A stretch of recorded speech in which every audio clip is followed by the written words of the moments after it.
आसमान में काले घने बादल छाए हुए थे और जोरों से बिजली कड़क रही थी।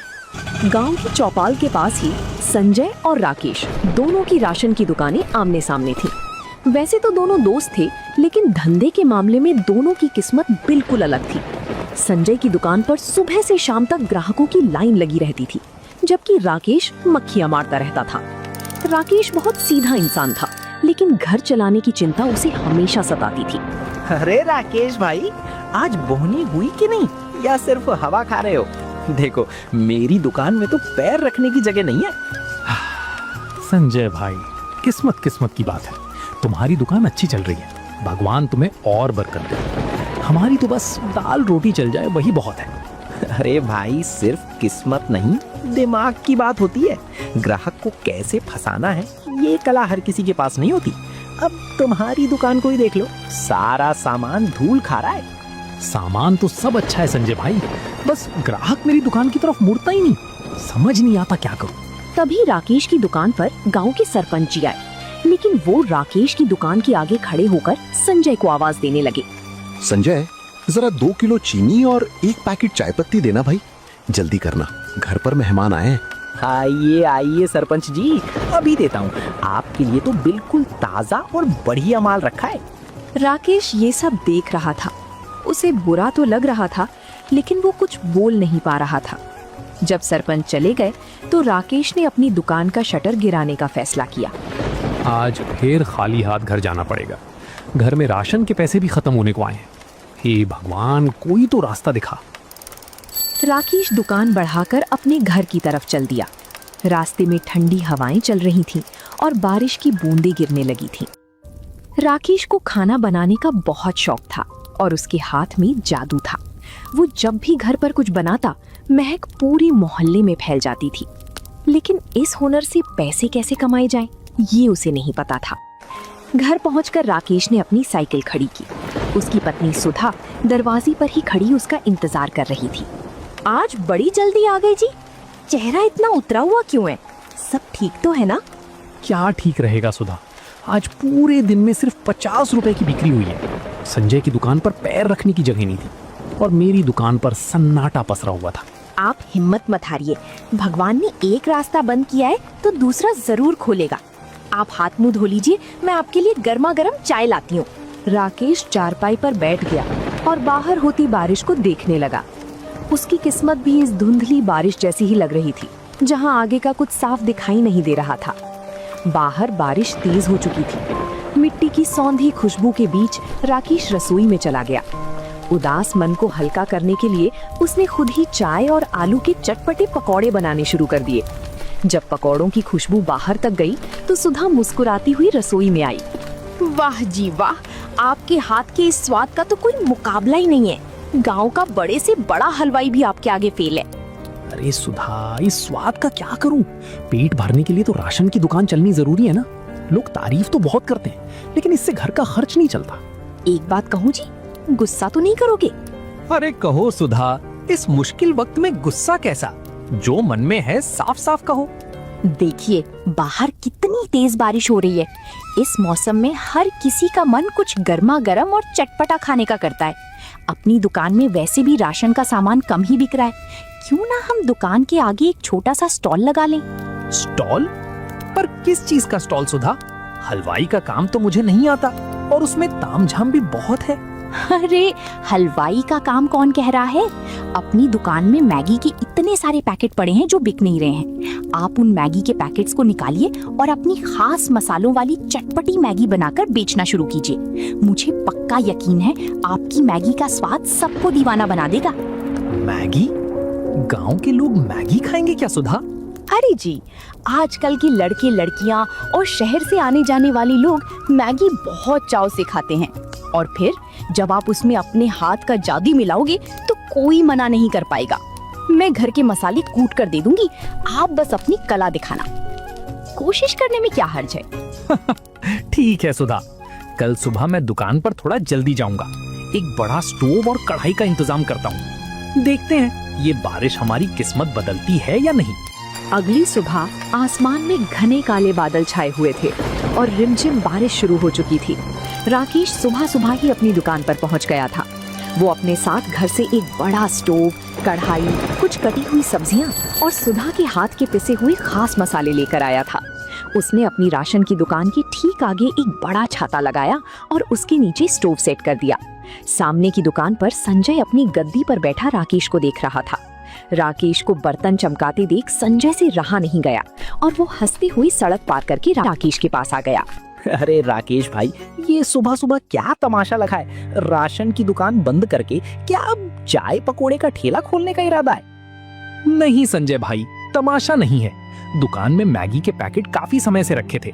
सोचा इस रिमझिम बारिश में लोगों को गर्मा गर्म चटपटी मैगी बनाकर खिलाई जाए। मैगी? अरे भाई, ये गांव है, यहाँ लोग सुबह सुबह भरपेट रोटी सब्जी खाते हैं। ये 2 मिनट वाली मैगी शहर के चोचले हैं, यहाँ कोई फूटी कौड़ी नहीं देगा। पैसे और समय दोनों बर्बाद कर रहे हो। कोई बात नहीं संजय भाई, कोशिश करने में क्या बुराई है। बैठो, तुम्हारे लिए एक प्लेट बनाऊं? ना बाबा ना, तुम अपनी मैगी खुद ही खाओ और खुद ही खुश रहो। संजय हंसता हुआ अपनी दुकान पर लौट गया। तभी तेज बारिश शुरू हो गई। बस स्टैंड से भीगते हुए 2 राहगीर राकेश की दुकान के शेड के नीचे आकर खड़े हो गए। दोनों ठंड से कांप रहे थे। राकेश ने मौका देखा और कढ़ाई में मक्खन, प्याज और हरी मिर्च डाल दी। जैसे ही सुधा के खास मसाले कढ़ाई में पड़े, उसकी महक पूरी सड़क पर फैल गई। भाई साहब, ये किस चीज की महक है? बड़ी लाजवाब खुशबू आ रही है। भाई जी, ये मेरी खास मसालेदार चटपटी मैगी है। इस बारिश के मौसम में एक बार खाओगे तो ठंड गायब हो जाएगी। बनाकर दूं एक प्लेट? हाँ भाई, बना दो। इस बारिश में बस के इंतजार में खड़े खड़े वैसे भी भूख लग रही है। जरा तीखी बनाना। बस 2 मिनट भाई साहब, ऐसी मैगी खिलाऊंगा कि स्वाद भूल नहीं पाओगे। राकेश ने फुर्ती से मैगी तैयार की और गर्मा गर्म प्लेट दोनों राहगीरों के हाथ में थमा दी। जैसे ही दोनों ने पहला चम्मच मुंह में डाला, उनकी आंखें खुली की खुली रह गईं। वाह भाई साहब वाह, ऐसी मैगी तो मैंने शहर के बड़े से बड़े होटल में भी नहीं खाई। इसमें जो मसालों का तालमेल है वो तो कमाल है। सच में भाई, उंगलियां चाटने का मन कर रहा है। एक काम करो, हमारे लिए एक एक प्लेट और बांध दो। राकेश का चेहरा खुशी से खिल उठा। उसने तुरंत 2 प्लेट और पैक कर दी। ये देखकर सामने बैठा संजय हैरान रह गया। उसकी समझ में नहीं आ रहा था कि जो मैगी गांव में कोई नहीं पूछता था, उसे लोग इतने चाव से क्यों खा रहे थे।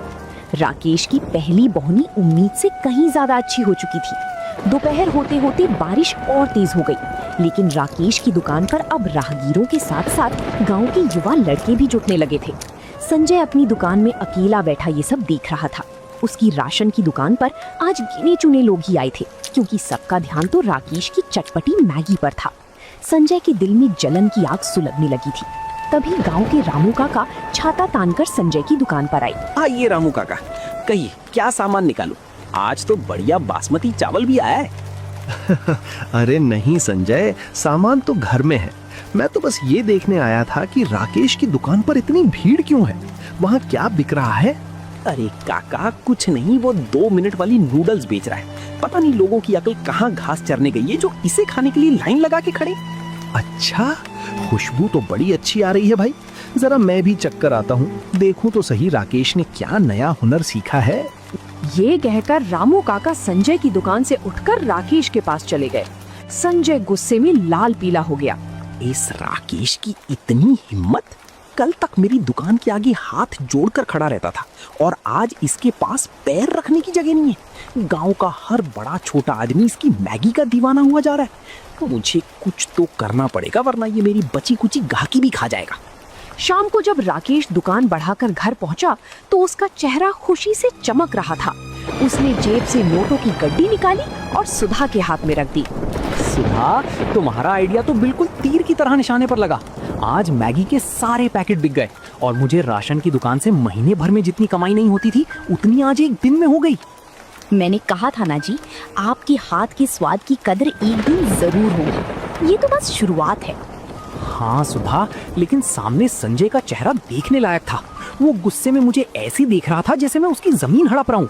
मुझे लगता है वो चुप नहीं बैठेगा। आप उसकी फिक्र मत कीजिए, आप ईमानदारी से अपना काम करिए। स्वाद आपके हाथ में है, किसी की जलन से आपका स्वाद कोई नहीं छीन सकता। लेकिन राकेश का डर सही था। उधर संजय अपने घर पर बैठा एक बड़ी योजना बना रहा था। अगली सुबह जब बारिश थोड़ी थमी तो संजय सीधे शहर के बड़े थोक बाजार के लिए रवाना हो गया। उसके दिमाग में रात भर यही बात घूम रही थी कि अगर राकेश मैगी बेचकर अमीर बन सकता है तो वो क्यों नहीं। उसने शहर से 5 बड़े डिब्बे मैगी, बढ़िया किस्म का मक्खन और तरह तरह के महंगे सॉस खरीदे। उसने मन ही मन सोच लिया था कि वो राकेश से बड़ी और आधुनिक दुकान लगाएगा। दोपहर तक संजय गांव वापस आ गया। उसने अपनी दुकान के बाहर एक चमचमाती हुई नई स्टील की टेबल लगवाई, एक बड़ा गैस चूल्हा रखवाया और एक बड़ा सा बोर्ड टांग दिया जिस पर लिखा था संजय मैगी पॉइंट। राकेश अपनी दुकान के आगे कढ़ाई चढ़ा रहा था। उसने जब संजय की ये नई तैयारी देखी तो हैरान रह गया। अरे संजय भाई, ये तो बहुत बढ़िया बात है। तुमने तो बहुत बड़ा स्टॉल लगा लिया, बधाई हो तुम्हें। बधाई अपने पास रखो राकेश भाई। अब तुम्हारी वो साधारण सी मैगी का खेल खत्म होने वाला है। देखो, मैं शहर से असली मक्खन और विदेशी सॉस लेकर आया हूँ। अब गांव वाले तुम्हारी वो सूखी मैगी छोड़कर मेरी वीआईपी मैगी खाएंगे। संजय भाई, बाजार बहुत बड़ा है, ग्राहक किसी एक का नहीं होता। तुम भी कमाओ, हम भी कमाएंगे। भगवान सबको बरकत दे। बरकत तो अब सिर्फ मेरी दुकान पर होगी। अभी देखना, जैसे ही मैं चूल्हा जलाऊंगा तुम्हारी दुकान के सारे ग्राहक दौड़कर इधर आ जाएंगे। पैसे के आगे तुम्हारा वो देसी जुगाड़ टिक नहीं पाएगा। संजय ने तुरंत अपने नौकर को आवाज दी और जोर जोर से बर्तन खड़काने लगा ताकि पूरे बाजार का ध्यान उसकी तरफ आ जाए। बाजार में आने जाने वाले लोग संजय की इस नई और बड़ी दुकान को देखकर रुकने लगे। गांव के मुखिया जी के भाई महेंद्र सिंह भी वहां से गुजर रहे थे। अरे संजय, ये क्या नया काम शुरू कर दिया? राशन का धंधा मंदा हो गया क्या? आइए महेंद्र भैया, राशन तो चल ही रहा है, लेकिन अब गांव वालों को शहर का असली स्वाद चखाने के लिए ये स्पेशल स्टॉल खोला है। बैठिए, आपके लिए शहर की खास मसालों वाली मैगी बनाता हूँ। संजय ने महेंद्र सिंह को बिठाया और पूरी ताकत से मैगी बनाने में जुट गया। आसमान में फिर से काले बादल घिर आए और रिमझिम बारिश होने लगी। संजय की दुकान पर 4-5 लोग इकट्ठा हो गए थे जो ये देखने आए थे कि शहर वाले मसालों का स्वाद कैसा होता है। संजय ने कढ़ाई में सब्जियां, नूडल्स और वो सारे सॉस डाल दिए जो वो शहर से लाया था। उसने मैगी को दिखने में तो बहुत खूबसूरत बना दिया, लेकिन उसे खाना बनाने का कोई तजुर्बा नहीं था। उसे ये अंदाजा ही नहीं था कि नमक, मिर्च और मसालों का सही तालमेल क्या होता है। संजय ने बड़े गर्व के साथ पहली प्लेट महेंद्र सिंह के सामने परोसी। लीजिए महेंद्र भैया, खाइए। ऐसी मैगी पूरे इलाके में कहीं नहीं मिलेगी। महेंद्र सिंह ने बड़े चाव से एक निवाला मुंह में रखा, लेकिन मुंह में डालते ही उनका चेहरा अजीब सा बन गया। उन्होंने मुश्किल से उसे निगला और तुरंत पानी की तरफ हाथ बढ़ाया। थू थू, अरे संजय, ये क्या बना दिया है तुमने? इसमें तो सिर्फ खट्टापन और कड़वा स्वाद आ रहा है। मैगी तो पूरी तरह गल चुकी है और मसालों का कोई अता पता ही नहीं है। ऐसा कैसे हो सकता है भैया? मैं तो शहर के सबसे महंगे सॉस और असली मक्खन का इस्तेमाल कर रहा हूँ। जरा दोबारा चक्कर देखिए। अरे भाई, महंगे सामान से स्वाद नहीं आता, स्वाद हाथ के हुनर से आता है। तुमने तो पूरा मूड खराब कर दिया। पैसे कमाने के चक्कर में लोगों की सेहत खराब करोगे क्या? पास खड़े दूसरे ग्राहकों ने भी जब सुना तो उन्होंने संजय की दुकान से कदम पीछे खींच लिए। ठीक उसी समय सामने राकेश की दुकान से सुधा के कूटे हुए मसालों और असली देसी तड़के की महक उड़ती हुई आई। वो महक इतनी लाजवाब थी कि महेंद्र सिंह खुद को रोक नहीं पाए।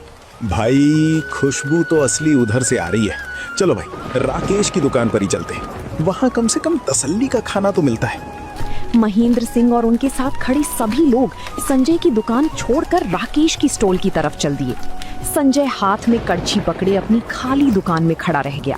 उसकी जलन अब गुस्से और लाचारी में बदलने लगी थी। अरे राकेश भाई, जल्दी से एक प्लेट अपनी वो कड़क मसाले वाली मैगी लगाओ। सामने संजय ने तो शहर के सॉस के नाम पर पूरा मुंह कड़वा कर दिया। ऐसा मत कहिए महेंद्र भैया, संजय भाई ने तो अभी नया नया काम शुरू किया है। धीरे धीरे हाथ साफ हो जाएगा। आप रुकिए, आपके लिए गर्मा गर्म मैगी लाता हूँ। राकेश ने बिना किसी देरी के मैगी बनाई। कुछ ही मिनटों में भाप उड़ती हुई लाजवाब मैगी महेंद्र सिंह के सामने थी। महेंद्र सिंह ने पहला चम्मच मुंह में रखा और उनके चेहरे पर सुकून आ गया। वाह राकेश, इसे कहते हैं असली स्वाद। मसालों का ऐसा संतुलन तो सिर्फ किसी उस्ताद के हाथ में ही हो सकता है। तुम्हारी इस मैगी के आगे शहर के बड़े बड़े ढाबे फेल हैं। आसपास खड़े दूसरे ग्राहकों ने भी हाँ में हाँ मिलाई। देखते ही देखते राकेश की दुकान पर मेला सा लग गया। बारिश तेज हो रही थी, लेकिन लोगों का उत्साह कम नहीं हो रहा था। कोई छाता तान कर खड़ा था तो कोई शेड के नीचे सिमट कर मैगी का लुत्फ ले रहा था। सामने अपनी बड़ी स्टील की टेबल पर खड़ा संजय गुस्से में ये सब देख रहा था। अरे ओ रामू, सीधे खड़े क्या देख रहे हो? जरा सड़क पर जाकर आवाज लगाओ कि हमारी मैगी पर 2 रुपए की छूट है। मालिक, मैंने आवाज लगाई थी, पर लोग कह रहे हैं कि स्वाद अच्छा नहीं होगा, तो मुफ्त की मैगी भी कोई नहीं खाएगा। सब राकेश भाई की दुकान की तरफ ही भाग रहे हैं। चुप कर, नमक हराम उसकी तरफदारी करता है।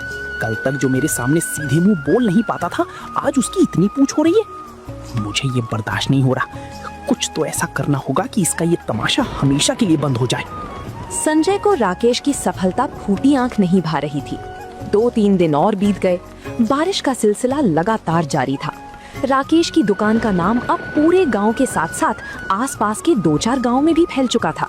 शहर जाने वाली बसें भी अब थोड़ी देर के लिए राकेश की दुकान के पास रुकती थी, ताकि यात्री गर्मा गर्म मैगी खा सके। दूसरी तरफ संजय की दुकान पर सन्नाटा पसरा हुआ था। उसने 2 बार और मैगी बनाने की कोशिश की, लेकिन हर बार स्वाद बिगड़ने के कारण ग्राहक उसकी दुकान पर दोबारा नहीं लौटे। उसका महंगा सामान खराब हो रहा था और राशन की बिक्री भी ठप हो चुकी थी, क्योंकि उसका पूरा ध्यान सिर्फ राकेश को नीचा दिखाने में लगा था। आखिरकार एक दोपहर संजय ने गुस्से और हताशा में आकर अपने मैगी स्टॉल का बोर्ड नीचे उतार दिया और दुकान का आधा शटर गिराकर अंदर बैठ गया। तभी गांव के सरपंच जी राकेश की दुकान पर मैगी खाने आए। उन्होंने संजय की दुकान की हालत देखी तो सिर हिलाया। राकेश भाई, तुम्हारे मैगी ने तो कमाल कर दिया है, पर जरा सामने देखो, संजय ने अपना स्टॉल बंद कर दिया। सुना है उसका काफी नुकसान हो गया है और अब वो किसी से बात भी नहीं कर रहा। हाँ सरपंच जी, मैं भी देख रहा हूँ। संजय भाई ने जोश में आकर अपना बहुत सारा नुकसान कर लिया। मुझे अच्छा नहीं लग रहा कि मेरी वजह से उनका काम ठप हो गया। इसमें तुम्हारी क्या गलती है राकेश? धंधा तो अपने हुनर और व्यवहार से चलता है। तुमने ईमानदारी से मेहनत की, इसलिए तुम्हें फल मिला। उसने जलन में काम शुरू किया, इसलिए नुकसान खा गया। सरपंच जी के जाने के बाद राकेश से रहा नहीं गया। उसने एक प्लेट में बिल्कुल ताजी, गर्मा गर्म और खुशबूदार मैगी निकाली और सड़क पार करके संजय की दुकान की तरफ चल दिया। यहाँ क्यों आए हो राकेश? मेरी बर्बादी का तमाशा देखने आए हो या अपनी जीत का जश्न मनाने आए हो? जाओ यहाँ से, मुझे तुम्हारी कोई सहानुभूति नहीं चाहिए। संजय भाई, तुम मुझे गलत समझ रहे हो। हम दोनों बचपन के दोस्त हैं और सालों से आमने सामने दुकान चला रहे हैं। धंधे की अपनी जगह है, लेकिन हमारी दोस्ती की अपनी जगह है। तुम सुबह से भूखे बैठे हो, पहले ये मैगी खाओ। संजय ने राकेश की तरफ देखा। उसकी आंखों में कोई घमंड या चिढ़ाने का भाव नहीं था, बल्कि सिर्फ एक सच्चे दोस्त की चिंता थी। संजय का गुस्सा धीरे धीरे पिघलने लगा, लेकिन उसका अहंकार अभी भी उसे पूरी तरह झुकने नहीं दे रहा था। संजय चुपचाप उस गर्मा गर्म मैगी की प्लेट को देखता रहा।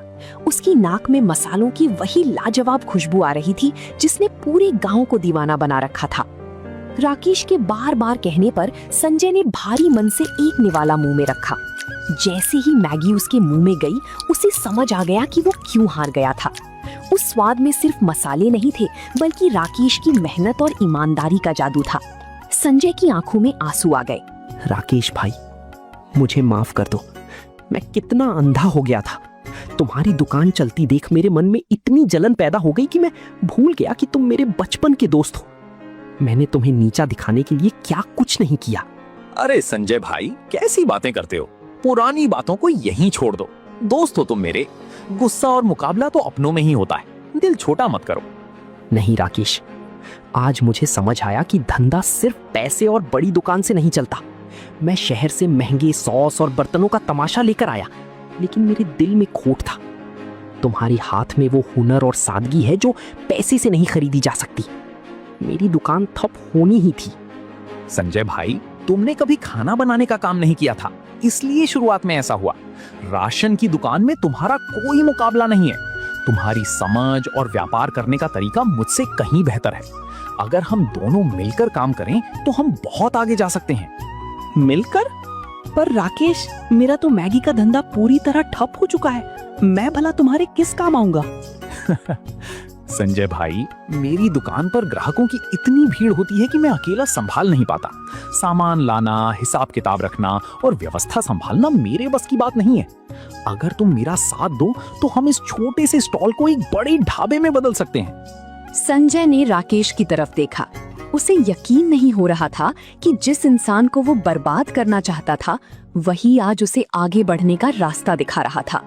संजय का सारा अहंकार और जलन हमेशा के लिए खत्म हो चुका था। कुछ ही दिनों में बाजार का नजारा पूरी तरह बदल गया। अब संजय और राकेश की दुकानें आमने सामने प्रतिद्वंद्वी की तरह नहीं, बल्कि एक होकर चल रही थीं। दोनों ने मिलकर अपनी एक बड़ा सुंदर स्टॉल लगा लिया। अब उस जगह का नया नाम था जय वीरू मैगी पॉइंट। संजय अपनी व्यापारिक बुद्धि का पूरा इस्तेमाल कर रहा था। वो शहर से सीधे मैगी के बड़े थोक कट्टे और ताज़ा सब्जियां कम दामों में लेकर आता, जिससे मुनाफे में बढ़ोतरी होने लगी। वहीं राकेश अपनी कढ़ाई के सामने खड़ा होकर पूरे दिल से चटपटी मैगी बनाता था। शाम का समय था, तेज बारिश हो रही थी और शेड के नीचे ग्राहकों की भारी भीड़ जमा थी। संजय काउंटर पर बैठकर फटाफट टोकन काट रहा था और ग्राहकों से हंसकर बात कर रहा था। आइए प्रधान जी, बैठिए बैठिए। आपके लिए स्पेशल मसाले वाली मैगी तैयार हो रही है। आज राकेश भाई ने मसालों में कुछ नया तड़का लगाया है। अरे संजय भाई, जब से तुम दोनों साथ आए हो, दुकान की रौनक ही बदल गई है। अब ना तो भीड़ में इंतजार करना पड़ता है और स्वाद तो पहले से भी लाजवाब हो गया है। ये सब राकेश भाई के हाथ का जादू है प्रधान जी। मैं तो बस व्यवस्था संभाल रहा हूँ। रात को जब दुकान बंद हुई तो दोनों दोस्त काउंटर पर बैठकर हिसाब करने लगे। आज की कमाई पिछले सारे रिकॉर्ड तोड़ चुकी थी। संजय ने पैसे गिनकर 2 बराबर हिस्सों में बांटे। राकेश भाई, आज मुझे समझ आया कि जब दो दोस्त जलने की बजाय एक दूसरे का हाथ थाम लेते हैं तो तरक्की 2 गुनी रफ्तार से होती है। तुमने मुझे डूबने से बचा लिया। संजय भाई, तरक्की तो इस बारिश और तुम्हारी समझदारी की वजह से हुई है। अकेले तो मैं सिर्फ कढ़ाई हिलाता रह जाता। तुमने इसे असली व्यापार बनाया है। गांव की वो छोटी सी दुकान अब केवल चटपटी मैगी का केंद्र नहीं थी, बल्कि वो 2 दोस्तों की अटूट एकता और मेहनत की एक जीती जागती मिसाल बन चुकी थी, जिसका स्वाद पूरे इलाके के लोग कभी नहीं भूल सकते थे। तो दोस्तों, आप लोगों को ये कहानी कैसी लगी, कमेंट करके जरूर बताएं और ऐसी कहानियों को देखने के लिए वीडियो को लाइक करें और चैनल को सब्सक्राइब करें।